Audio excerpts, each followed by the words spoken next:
বিচারটা অবৈধ বলেছে। আপনারা ইতিমধ্যেই শুনেছেন জনাব কায়সার কামাল সাহেব মামলার বর্ণনা দিয়েছেন এবং কিভাবে জাজমেন্টে দিয়েছেন। এখানে মূল বিষয়টি আরম্ভ হয়েছে এই যে জনসভার পারমিশন নিয়ে। জনসভার পারমিশন সরকার দিয়েছিলেন পাশের একটি ময়দানে এবং সরকারকে পরবর্তী পর্যায়ে না জানিয়ে এই দিদেন বিরোধী দলীয় নেত্রী তিনি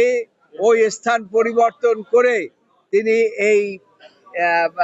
রাস্তার মধ্যে নিয়ে আসেন এবং এটা ছিল তার উদ্দেশ্য প্রণোদিত যে সরকারি দলকে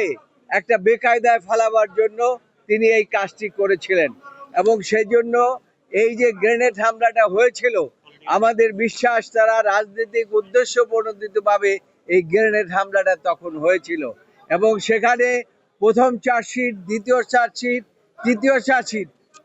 তারেক রহমানের নাম কোথাও উল্লেখ ছিল না। সাবসিকুয়েন্টলি তারেক রহমানকে আব্দুল কাহার আখুনকে দিয়ে এই মামলার মধ্যে সম্পৃক্ত করেন এবং সম্পৃক্ত করে তাকে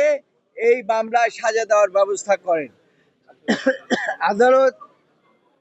সমস্ত সাক্ষী প্রমাণ বিশ্লেষণ করেছে, যদিও এখানে সব আলাপ আলোচনা করেছে এবং সাক্ষী প্রমাণ বিশ্লেষণ করে দেখেছে যে সাক্ষীর উদ্দেশ্যে, যে চার্জশিটের উদ্দেশ্যে তাদেরকে সাজা দেওয়া হয়েছে, এমনকি মৃত্যুদণ্ড দেওয়া হয়েছে, এই মৃত্যুদণ্ড টিকতে পারে না। সেখানে 51 DLR এর কথা বলা হয়েছে এবং সেখানে পরিষ্কার বলা হয়েছে যে ডাইরেক্ট কোনো এভিডেন্স না থাকলে কাউকে মৃত্যুদণ্ড দেওয়া যায় না এবং সেখানে আজীবন সাজাও দেওয়া যায় না। সেই সমস্ত দিক বিচার বিশ্লেষণ করে আদালত মনে করেছে যে এই মামলায় যারা আপিল করেছে এবং যারা আপিল করতে পারে নাই প্রত্যেককেই খালাস দেওয়া প্রয়োজন এবং সেই জন্যই আজকে এই মামলায় এই 21শে আগস্ট গ্রেনেড হামলা যে মামলাটিকে সারা বছর আওয়ামী লীগ সরকার এটাকে ব্যবহার করেছে রাজনৈতিক উদ্দেশ্য প্রণোদিত ভাবে। তারা চেয়েছিল যে তারেক রহমানকে এই মামলা দিয়ে চিরজীবন তাকে বাইরে রাখবেন, এমনকি তাকে মৃত্যুদণ্ড দিতে চেয়েছিলেন, কিন্তু আদালত এরকম কোনো এভিডেন্স পায় নাই যে তারেক রহমানকে মৃত্যুদণ্ড দেবেন। যাই হোক, শেষ পর্যন্ত আপনার বাবরকে এবং পিন্টুকে, আব্দুল সালাম পিন্টুকে মৃত্যুদণ্ড দিয়েছিলেন। আজকে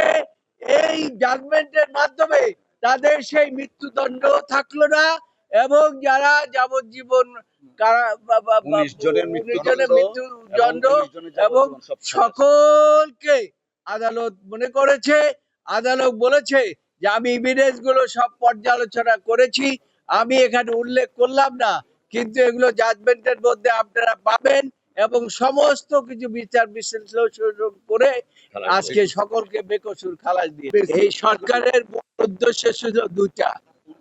একটা ছিল তো রাজনৈতিক উদ্দেশ্য ছিলই, আর একটা ছিল জিয়া পরিবারকে রাজনীতির থেকে বিদায় করে দেওয়া এবং সেই জন্য আপনারা জানেন যে বেগম খালেদা জিয়ার বিরুদ্ধে মিথ্যা মামলা দিয়ে তাকে মৃত্যুর মুখে ঠেলে দিয়েছিল এবং পরবর্তীতে এই যে তারেক রহমানের বিরুদ্ধে চার্জশিটের পরে তাকে এই মামলার মধ্যে তাকে মৃত্যুদণ্ড দিয়ে শেষ করতে চেয়েছিল, অর্থাৎ জিয়া পরিবারকে রাজনীতি থেকে চিরবিদায়ের জন্য ছিল। এই সরকার ছিল প্রতিশোধ পরায়ণ এবং তারা এটাকে ব্যবহার করেছে অস্ত্র। এই যে 21শে আগস্ট গ্রেনেড হামলাটাকে তারা অস্ত্র হিসাবে ব্যবহার করে জিয়া পরিবারকে ধ্বংস করার তাদের হিরো চক্রান্তের ফলে ছিল আজকে,